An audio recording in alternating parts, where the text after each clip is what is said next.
Aku nak cakap sesuatu yang mungkin susah untuk diterima oleh ramai fans Liverpool sekarang. Mungkin ini bukan sekadar musim yang mengecewakan. Mungkin ini adalah permulaan kepada perang dalaman paling besar Liverpool sejak era Jurgen Klopp bermula. Dan kalau korang betul-betul sayangkan Liverpool, video ni mungkin akan sakit untuk ditonton. Sebab hari ni, kita bukan nak bercakap tentang taktikal semata-mata. Kita bukan nak bercakap tentang kalah menang sahaja, tetapi kita nak bercakap tentang sesuatu yang jauh lebih besar. Identiti Liverpool, budaya Liverpool dan satu prinsip yang buat kelab ini jadi antara kelab terbesar dalam sejarah bola sepak dunia. No one is bigger than the club. Tak kisah siapa kau, tak kisah berapa banyak gol kau jaringkan, tak kisah berapa besar nama kau, kalau badge di dada itu mula datang nombor 2, maka sesuatu sedang rosak di dalam kelab. Dan sekarang ramai fans mula rasa benda itu sedang berlaku. Bila Mohamed Salah keluar dengan kenyataan terbuka tentang Liverpool sudah hilang identiti heavy metal football, ramai fans bersorak, ramai setuju. Tetapi dalam masa yang sama, ramai juga mula tertanya-tanya, kenapa benda ini dibawa keluar secara terbuka? Kenapa sekarang? Dan kenapa keadaan Liverpool sekarang terasa seperti dressing room yang sedang retak dari dalam. Hari ini kita akan bincang semuanya. Dan aku janji, di hujung video ni, korang mungkin akan melihat situasi Liverpool sekarang dengan cara yang sangat berbeza. Liverpool dibina atas budaya, bukan individu. Sebelum kita bercakap tentang Salah, kita kena faham dulu apa sebenarnya Liverpool. Liverpool bukan kelab yang dibina atas seorang pemain. Bukan. Liverpool dibina atas budaya. Dari zaman Bill Shankly lagi, kelab ini hidup dengan satu prinsip, the name on the front is more important than the name on the back. Dan sebab itulah, Liverpool sentiasa mampu survive walaupun kehilangan legenda. Mereka kehilangan Kenny Dalglish, Steven Gerrard, Luis Suarez, Sadio Mane, malah Klopp sendiri. Tetapi Liverpool tetap berjalan. Sebab kelab ini lebih besar daripada mana-mana individu. Dan aku rasa itulah poin paling penting yang ramai fans Liverpool cuba pegang sekarang. Tak kisah betapa besarnya Salah, tak kisah betapa legendnya dia, kalau kenyataan dia mula menggugat kestabilan kelab, fans akan mula berpecah. Dan itu yang sedang berlaku sekarang. Salah bukan sekadar mengkritik. Mari kita jujur. Kenyataan Salah itu bukan sekadar luahan kecewa biasa. Tidak. Itu adalah serangan terbuka terhadap arah Liverpool di bawah Arne Slot. Bila dia cakap Liverpool hilang identiti, Liverpool bukan lagi pasukan yang ditakuti, intensiti dah hilang dan heavy metal football perlu dikembalikan. Semua orang tahu dia sedang merujuk kepada era Klopp. Dan secara tidak langsung, dia sedang mengatakan Liverpool sekarang gagal mengekalkan DNA mereka. Masalahnya, bila kenyataan macam ini keluar daripada pemain biasa, mungkin kesannya kecil. Tetapi ini salah. Salah adalah ikon global, legend Liverpool modern. Suara dia sangat besar. Dan bila suara sebesar itu mula bercakap secara terbuka, ia boleh menggegarkan seluruh kelab. Yang buat keadaan jadi lebih bahaya adalah bila beberapa pemain Liverpool sendiri like kenyataan tersebut. Dan jangan salah faham, pemain profesional tahu apa yang mereka buat. Mereka tahu media akan nampak. Mereka tahu fans akan react. Tapi mereka tetap buat. Dan itu buat ramai orang mula rasa, adakah dressing room Liverpool sebenarnya sudah mula hilang percaya kepada Slot? Sebab dalam bola sepak moden, manager boleh survive tactical problem. Tetapi sangat susah untuk survive bila dressing room mula retak. Dan aku rasa itulah ketakutan sebenar fan Liverpool sekarang. Bukan takut kalah, tetapi takut kehilangan kestabilan budaya Klopp bina selama bertahun-tahun. Klopp tinggalkan sesuatu yang sangat besar. Aku rasa ramai orang baru sedar betapa besarnya pengaruh Klopp selepas dia pergi. Sebab masa dia ada, ramai fikir semua benda nampak normal. Tetapi sebenarnya, Klopp bukan sekadar coach, dia pemimpin emosi, dia bina mentality, dia bina aura. Dia buat semua pemain rasa mereka sebahagian daripada sesuatu yang lebih besar daripada diri sendiri. Dan itu sangat susah untuk diganti. Sebab manager selepas Klopp bukan sekadar perlu menang, dia perlu buat fans rasa hidup. Dia perlu buat pemain percaya. Dia perlu buat Anfield rasa menakutkan semula. Dan bila Liverpool sekarang nampak hilang intensity, fans mula rasa sesuatu hilang. Tetapi kita juga tak boleh abaikan satu benda. Salah sendiri pernah clash dengan Klopp. Dan ini penting sebab ramai orang sekarang cuba gambarkan seolah-olah Salah hanya bercakap kerana cintakan Liverpool. Ya, mungkin ada betulnya, tetapi dia juga kena ingat Salah memang seorang pemain yang sangat kuat ego dan sangat independen. Dan itu bukan benda negatif sepenuhnya. Pemain world class memang ada ego, tetapi kadang-kadang ego itu boleh bertemu dengan kepentingan pasukan. Dan bila aku tengok situasi ini, aku rasa itu yang sedang berlaku sekarang. Salah percaya dia mempertahankan identiti Liverpool, tetapi dalam masa yang sama, cara dia buat benda tu mungkin sedang mencederakan kestabilan kelab. No one is bigger than Liverpool, dan di sinilah aku berdiri. Aku hormat Salah. Aku akan sentiasa hormat apa yang dia buat untuk Liverpool. Dia bantu Liverpool kembali jadi kuasa besar dunia. Dia bagi kita gol, trofi, malam-malam yang magis dan memori yang fans Liverpool takkan lupa sampai bila-bila. Tetapi tak ada siapa lebih besar daripada Liverpool. Bukan Salah, bukan Klopp, bukan mana-mana owner, bukan mana-mana director.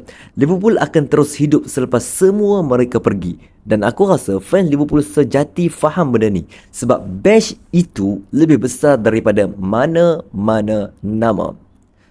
Slot mungkin tidak sempurna, tapi aku tahu ramai fans sekarang marah pada Slot. Dan ya, ada banyak benda yang boleh dikritik. Kadang-kadang Liverpool nampak perlahan, kadang-kadang pressing tak menjadi, kadang-kadang game management sangat pelik, kadang-kadang substitution buat fans pening. Tetapi dalam masa yang sama, aku rasa terlalu awal untuk menghukum dia sepenuhnya sebab dia mewarisi satu situasi yang sangat sukar.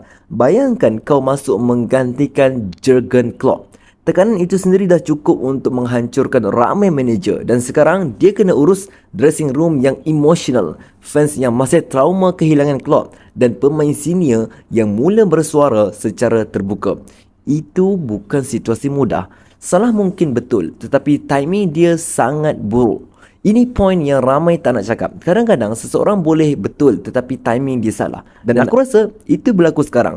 Liverpool masih belum secure Champions League. Tekanan sedang tinggi, fans sedang emosi dan kenyataan terbuka macam ni hanya tambah minyak atas api. Bayangkan kalau Liverpool gagal layak Champions League nanti, apa akan jadi? Media akan explode, fans akan berpecah lebih besar. Tekanan terhadap Slot akan jadi luar biasa dan dressing room boleh jadi lebih toksik. Sebab itu aku rasa ramai fans Liverpool kecewa bukan kerana isi kenyataan salah semata-mata tetapi kerana cara dan waktu ia dilakukan. Heavy metal football tidak semudah itu. Aku juga rasa ramai fans selalu romantik dengan era Klopp. Ya, era itu memang luar biasa, tetapi kita kena jujur, bola sepak berubah, pemain berubah, umur pemain berubah dan sistem intensiti tinggi macam dulu sangat susah untuk dikekalkan bertahun-tahun. Dulu Liverpool ada Sadio Mane, Roberto Firmino, Jordan Henderson, Fabinho peak, fullback yang luar biasa, eksplosif. Sekarang ramai pemain makin berusia, injury prone atau tak sesuai dengan sistem intensiti melampau. Jadi aku rasa Liverpool sebenarnya perlukan evolusi, bukan sekadar kopi balik zaman Klopp. Masalahnya sekarang, fans masih mahu rasa Liverpool yang menakutkan dan setakat ini Slot masih belum berjaya kembalikan rasa itu. Anfield dah tak rasa sama dan aku rasa ini benda paling menyedihkan. Dulu bila lawan datang ke Anfield, kau boleh nampak mereka ketakutan. Tempo stadium, tekanan crowd, intensiti pemain, semua itu buat Liverpool rasa seperti monster. Sekarang, kadang-kadang Liverpool sendiri nampak gugup di Anfield dan bila fans mula rasa pasukan sendiri hilang keyakinan, itu tanda sesuatu tak kena. Liverpool sedang cari identiti baru. Aku rasa inilah realiti sebenar sekarang. Liverpool sedang berada di antara dua era. Era lama dah berakhir tetapi era baru belum benar-benar bermula dan tempoh macam ni memang paling berbahaya untuk mana-mana kelab besar. Sebab kalau keputusan salah dibuat, kelab boleh jatuh bertahun-tahun. Sebab itu musim panas kali ini sangat penting. Bukan sekadar beli pemain tetapi menentukan arah masa depan Liverpool. Tekanan kepada pemain baru akan jadi sangat gila. Kita dah dengar nama seperti Alexander Isak, Foreign Words, Hugo Ekitike, dan aku rasa sesiapa pun yang datang nanti, mereka akan masuk dalam sesuana yang sangat tegang. Bayangkan kalau Salah pergi, siapa akan jadi wajah baru Liverpool? Itu tekanan besar. Sebab fans bukan sekadar nak pemain bagus, fans nak pemain yang faham budaya Liverpool, pemain yang sanggup mati untuk bash di dada, pemain yang faham maksud "You will never walk alone". Words boleh jadi simbol era baru. Kalau aku jujur, aku rasa Florian Wirtz boleh jadi pemain paling penting untuk era baru Liverpool. Sebab dia ada sesuatu yang Liverpool kurang sekarang. Magis, creativity, keberanian. Liverpool sekarang terlalu predictable. Kadang-kadang serangan mereka rasa kosong. Tetapi Wirtz boleh ubah game dengan satu sentuhan. Dan Liverpool perlukan pemain yang boleh hidupkan semula aura excitement. Tetapi pemain hebat sahaja tak cukup. Ini benda yang ramai kelab gagal faham. Kau boleh beli pemain hebat, tetapi kalau budaya dressing room rosak, pasukan tetap boleh gagal. Sebab kejayaan Liverpool era Klopp bukan sekadar sebab pemain hebat, tetapi sebab semua orang bergerak sebagai satu keluarga. Semua orang sacrifice untuk sistem. Tak ada sesiapa lebih besar daripada pasukan, dan aku rasa Liverpool sekarang sedang diuji dengan prinsip itu sekali lagi. Fans Liverpool sedang emosi. Aku faham fans yang marah pada Salah. Aku juga faham fans yang sokong Salah. Sebab kedua-dua pihak sebenarnya sayangkan Liverpool. Cuma mereka melihat masalah ini dari sudut yang berbeza. Ada yang rasa Salah bercakap benar. Ada yang rasa benda macam ni tak patut dibawa keluar. Dan secara jujur, aku rasa kedua-duanya ada point. Tetapi bagi aku, apapun yang berlaku, kestabilan kelab mesti datang dulu. Sebab bila kelab mula berpecah, semua orang akan rugi. Ini mungkin pengakhiran yang menyedihkan dan aku rasa itulah yang paling menyakitkan. Kadang-kadang legenda tak dapat happy ending. Kita nak semua benda berakhir indah, tetapi bola sepak jarang macam tu. Kadang-kadang emosi, ego, tekanan dan perubahan zaman akan buat hubungan retak perlahan-lahan. Dan mungkin itulah yang sedang berlaku antara Salah dan Liverpool sekarang. Dan kalau ada satu kelab yang faham tentang kebangkitan, ia adalah Liverpool. Kelab ini pernah jatuh, pernah diejek, pernah dianggap sudah habis, tetapi mereka bangkit semula. Sebab Liverpool bukan sekadar kelab bola sepak, ia budaya, ia identiti, ia keluarga. Dan sebab itulah, walaupun sekarang suasana nampak gelap, aku masih percaya Liverpool boleh bangkit balik. Tetapi mereka kena buat satu benda dulu. Mereka kena pilih, adakah mereka mahu bina semula budaya pasukan atau mereka mahu terus hanyut dalam drama dalaman. Aku rasa beberapa bulan akan datang sangat penting untuk Slot. Kalau dia berjaya stabilkan dressing room, bawa masuk pemain yang betul dan kembalikan intensiti Liverpool, mungkin fans akan mula percaya semula. Tetapi kalau keadaan terus jatuh, tekanan akan jadi terlalu besar dan bola sepak moden kadang-kadang manager tak sempat pun siapkan projek mereka.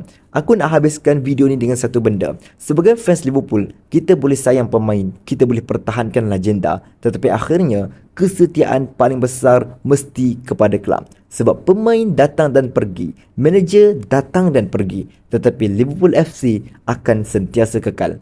Dan kalau ada satu prinsip yang Liverpool tak boleh hilang, ia adalah prinsip bahawa no one is bigger than the club. Bukan Salah, bukan Slot, bukan sesiapa. Badge itu mesti sentiasa datang nombor satu. Jadi sekarang aku nak tanya korang, adakah Salah betul kerana mempertahankan identiti Liverpool? Atau korang rasa dia dah melampaui batas sebagai seorang pemain? Dan satu lagi, kalau korang diberi pilihan sekarang, adakah korang akan rebuild pasukan around Salah atau korang akan mula era baru tanpa dia? Tulis dekat ruangan komen, dan kalau korang enjoy video macam ni, jangan lupa like, subscribe dan tekan notification bell. Sebab musim panas Liverpool kali ni mungkin akan jadi musim panas paling gila sejak era Klopp bermula. Kita jumpa dalam video seterusnya. You will never walk alone.